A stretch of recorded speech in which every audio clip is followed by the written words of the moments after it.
We're often told that we have to choose between God and science, between putting our trust and faith in the existence of God and putting our trust and faith in the scientific process. The problem with this, of course, is that it's based on a false dichotomy.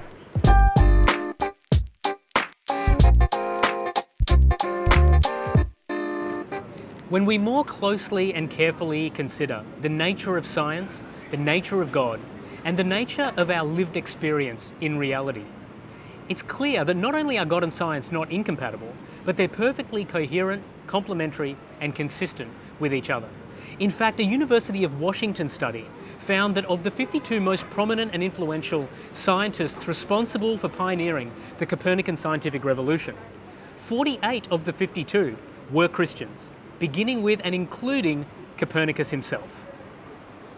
And this intellectual consistency between the validity of the scientific process and the reality of God's existence make perfect sense when we consider that science is concerned with observing and understanding and cataloguing the natural physical world. That's why the sciences that we know are called the physical sciences: chemistry, physics, biology, whereas God exists primarily in the metaphysical.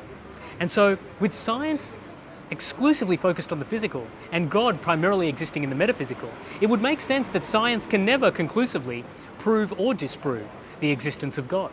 In fact, there is no way in the physical world we would even know of God's existence unless and until he actually involved himself from the metaphysical in the natural physical world. And that's exactly what he did when he came into the world as a person, Jesus Christ. So we see that with science focused exclusively on the physical and God existing primarily in the metaphysical, clearly they're not mutually contradictory. In fact, they're not contradictory at all. No more than the existence of the iPhone and the reality of Steve Jobs are inconsistent, and no more than the existence of the internal combustion engine and the reality of Henry Ford are inconsistent. The iPhone and the combustion engine, they're the creation, they're the mechanism. Henry Ford and Steve Jobs, they're the creators, they're the agents that sit behind the mechanism. So it is with God's creation, which can be understood by science, and God himself, who's the agent that sits behind that creation. God and science are clearly not mutually exclusive. Not only that, they actually help us by explaining each other.